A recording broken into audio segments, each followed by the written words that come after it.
Back in the middle of October, I was just trimming my split ends, you know, normal stuff, when someone emailed me to ask if I'd heard of a specific meme that was blowing up that day. And I was like, well, no, that's like asking if I know what weather happened everywhere in the world today. So, for knowledge, I clicked the link they sent me and I was taken to a YouTube video that was filmed on October 2nd at a NASCAR rally. The crowd started chanting "Fuck Joe Biden" while NBC sports reporter Kelly Stavast interviewed NASCAR driver Brandon Brown.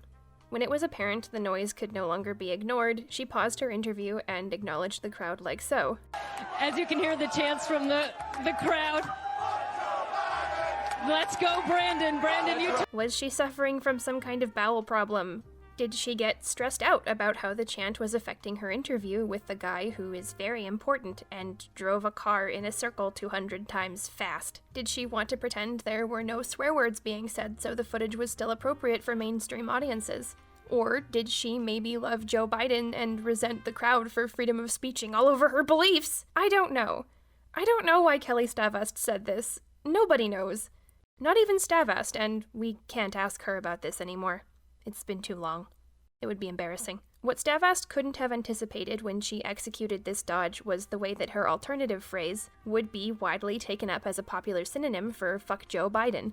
Online especially, people started to sport the phrase "Let's go Brandon" where they might have once donned a sports team's logo or their name. As a tongue-in-cheek, curse word-free version of "fuck Joe Biden," this phrase was handcrafted to be spreadable and, therefore, mimetic, because it was too family-friendly for anybody to really take objection to, and it was so minimal in design that it could easily be adapted for a wide range of purposes. Let's go, Brandon. I yield back. Despite the fact that the Biden administration is seeing record low approval ratings, indicating that people of many political dispositions are dissatisfied with this regime, this meme has almost exclusively gained traction in conservative circles. And I want to think a little bit about why that matters, because for all intents and purposes, "Let's go Brandon" is just a meme. It's playing out pretty much like all other memes do. It resonates with weird strength for like a week, and then we're all on to something different. Even so, some of the sentiment from people who have shared the meme casts it like it's something special. To know why righties love "Let's go Brandon, we must study memes history with reckless abandon." Okay, wait, no, don't go anywhere. I promise I'll never rhyme again. I promise. The word meme was coined by Richard Dawkins in the 1970s. Etymologically, it's derived from the word mimetic, rooted in the fake language Greek and means to imitate. Dawkins' project was to show that pieces of culture, like a special dish or clothing or slang, are transmitted through a similar evolutionary process to genes. The original item is passed along from individual to individual until, at some point, the descendant becomes totally distinct from its ancestor. For example, originally, chefs in China, who were experts in making a dish called ramyun, traveled over to Korea and Japan, where they developed special regional styles of the dish, and what we now know as ramen and ramyun are totally distinct from one another and from the original ramyun. But at the same time, the names are still similar, and the fundamental composition of the dish is the same. You got your delicious soup, you got your delicious noodles, and you got your luxurious bowl. Cuisine! Whether or not evolutionary biology is the best tool for describing culture is up for debate. But as this idea pertains to memes on the internet, it does seem to have some truth to it. Like, okay, think of the Wojak meme. Originally an MS Paint drawing that was circulated in 2009, the Wojak's not only ancient by internet standards, it's spawned an entire phylum of variations, and its usage is completely different now than it was at the time of its conception. The last 2 years especially have brought a Wojak renaissance that's been inspired, in part, by a nostalgia for the bygone days of internet culture where memes were just objectively shittier. I don't care if you come for me, I'm not going to elaborate on that. This is in part because crappy image quality, in an era where image quality is at parity with the real world, endows the memes with a new kind of irony. We almost share it because it looks so bad and cheesy. It's taken on like a special internet aesthetic that you just couldn't find in a gallery anywhere. It's just beautiful in its own raw internet way. The word meme has long since entered common parlance, so the fact that I'm even explaining what the word memes has probably made you unsubscribe. But it's because memes are a household phrase that I think we need to stop and review what they mean and how they work. It can feel like trying to define the word "the." You can get so used to not thinking about what it means that the moment someone does ask you to explain it, your brain just stutters and reboots. An academic named Bradley Wiggins did this same exercise and thought about whether or not the word meme was the best name for what memes are online. He thinks that internet memes are better described as enthymemes. Memes in their most basic form are imitations, repetitions of an original concept. But enthymemes don't just repeat an idea or phrase or image, they do so while forwarding an argument without illustrating in certain terms what the argument is. If you're in the know, you understand the meme's stance, and if you're not, it's unintelligible. Every version of an enthymeme is also inflected by the person who shares it. That's how the original clip from NBC, the AOC version of the meme, and Let's Go Brandon written in a tweet, are the difference between ramyun, and ramen. The humor of this meme relies on the viewer knowing where the meme came from, what stance it's taking up, as well as how it might be transforming the original joke. For example, the meme Bernie Sanders wearing mittens and sitting in a chair, that's a horrible name, is generally relatable even if you don't know who Bernie Sanders is. Because he just looks totally fed up. His body language is telling a certain story that people could easily adapt for everyday situations. Or it could be like, what's that? Computer. Enhance. Oh my god, Bernie was at the NASCAR rally! To those who are in the know, this picture communicates something about the memer's outlook on American politics. To know why the meme was so funny to so many people, you have to know the context of the inauguration of Joe Biden. That Biden was following Donald Trump's circus act by offering the most flaccid solutions to immediate and deadly problems. You kind of have to know who Bernie is, like that he's the guy who lost the Democratic nomination a few times in a row, despite the best effort of an ardent group of supporters. You have to know the mittens clash with the general dress code of the event, and how the mittens combine with his body language and add to his character as the jilted guy who lost a couple times. Most importantly, you have to know how inescapable this meme was in its prime. It's funny to see Bernie sitting in the chair now, because for about 2 weeks, everybody on the planet was photoshopping him into random landscapes and zany settings. At its peak, the meme of Bernie Sanders making a guest appearance in unexpected situations happening on your timeline became its own kind of subgenre of meme. It's much less funny for me to insert Bernie into the Let's Go Brandon video now than it would have been in the meme's prime. But you should still tell me that I'm witty and amazing and smart. Let's Go Brandon is an enthymeme. Like many other enthymemes, it's funny if you know the ridiculous circumstances that it blossomed out of. Like the way that Kelly Stavast just completely fucked up. You have to know how right-wingers generally perceive the left, and how Stavast's mistake echoes that perception.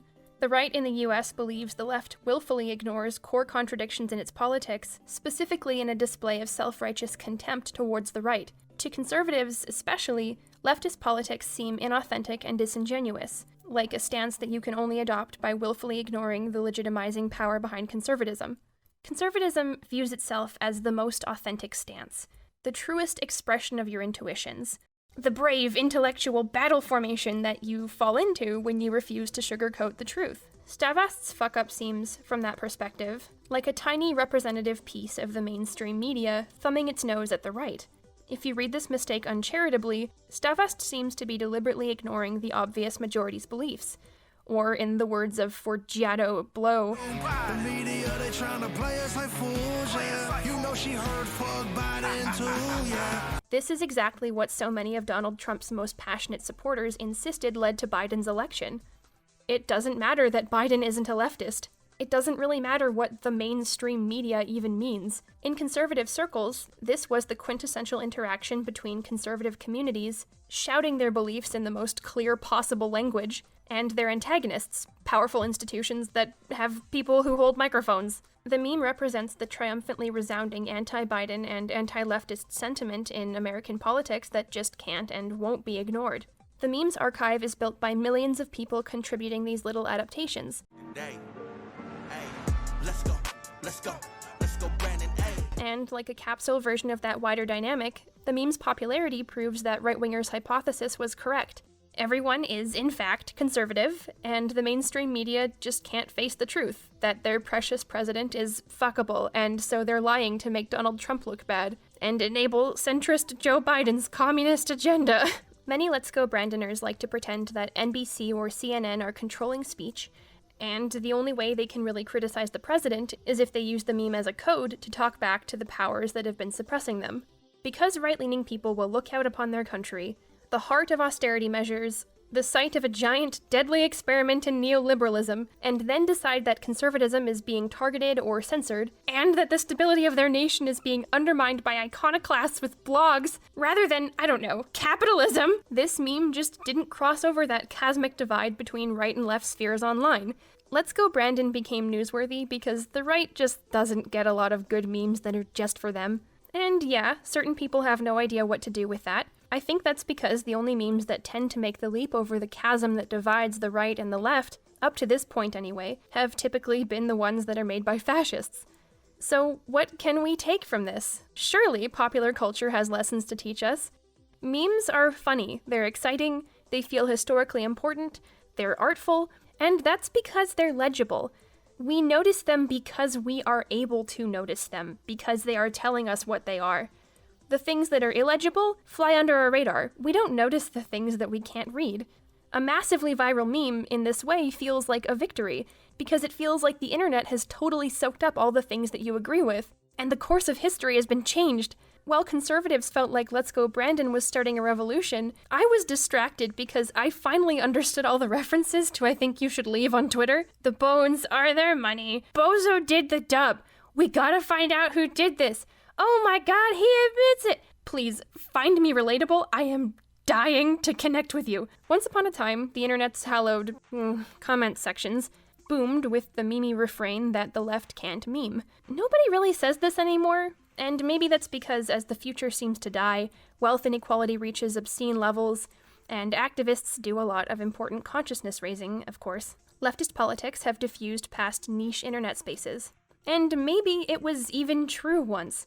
These days, though, it's been co-opted and trained with precision targeting towards the right. This is because the left is experiencing a rhetorical renaissance. Internet culture tends to equate good meme production with strong political messaging, and there's a very quick slippage in people's minds from recognizing strong rhetoric to thinking that strong rhetoric is good politics. And this is because people don't care about facticity or solid reasoning, they care about being entertained. And I'm included in this, I should say we. We're most easily convinced by what's funniest, coolest, or sexiest. There are ways, then, that leftists meme like right-wingers. And that's not because horseshoe theory is real or something. No, ideology. Ideology works the same way no matter what you believe. For philosopher Louis Althusser, ideologies are systems of beliefs, values, and ideas that are expressed through certain institutions and rituals. Ideology is inescapable. Once you're born, you're, big fancy word, interpolated into ideology. Interpolation means like to bring into existence. It's the spectral political baby blanket that we wrap around people when they enter the world. Ideology is the secret systems that are seeped into our day-to-day interactions that are so fundamental to how life goes that we never even notice they're happening. It's like saying the word the. We're trained not to notice it or think about its meaning until it's either gone or we've repeated it too many times for it to sound like a word anymore. For instance, if you hear a knock at the door and you go, "Who is it?" and someone says, "It's me," and you go, "Oh, it's you," and you answer the door, a few things have happened. You recognized that if someone knocks, you're supposed to ask a question. When she calls out, she's saying, "I'm somebody that you open the door for." And when you open the door, you're saying, "I'm someone who opens the door for you." This is ideology. The point is, the second that your brain tells you that you have to answer the door, you've been interpolated, sucked into the ideology of door opening. Here's an easier example. Marriage is ideological. Two people can be together forever without getting married. But if they start to talk about taking things to the next step by tying the knot, they've already been interpolated into a bundle of ideologies. The idea that there's even a next step for them to take is something that they know because they've seen a bunch of other couples go through the same thing. There's no natural impulse to plan a wedding and eat chicken cordon bleu when you're in love with someone. That notion has to come from somewhere, and that's ideology. You're exposed to it, you reproduce it, and in the process, you expose other people to it until it's just the way things are. Eventually, we stop asking if weddings, which were once a way to transfer property using women, still reproduce any patriarchal values. If, like ramen and ramyun, weddings from old-timey years and weddings from the 21st century have some of the same core ingredients. Like, maybe weddings confine the way everybody expresses love into one very specific practice in straight culture. We don't really ask if it's a consumerist practice because it encourages buying an expensive, luxurious dress once and never wearing it again. Okay, I should just tell you, I've been to 3 weddings this year and I can't eat any more potatoes. To me, memes, enthymemes, whatever, these are the currency for ideological transmission on the internet. You see them, you pass them along like ideological money, and in following through with that ritual, you pass along the ideas they carry. Memes are ideological, and just like having a wedding or answering the door when someone knocks, you're not supposed to think too hard about why you're sharing them. When you see a meme, the last thing that you're supposed to do is question what it's trying to say. It's a meme. You don't need to explain it, you don't need to demonstrate that you understand it, and you absolutely should not try to criticize it. You share the meme, you make your own, or you keep scrolling. It gets to the point where it feels like the silliest thing you could do in any of these instances is ask the question, why? Most of us are prone to thinking about politics this way, and communicating our politics through these types of channels. This is the way that capitalist ideology has interpolated us, all of us. It tells us to treat politics like a brand, like Adidas shoes. If we see our brand everywhere, we think we've won. We don't think through our ideas, we recognize brands and we show off our cool brand merchandise.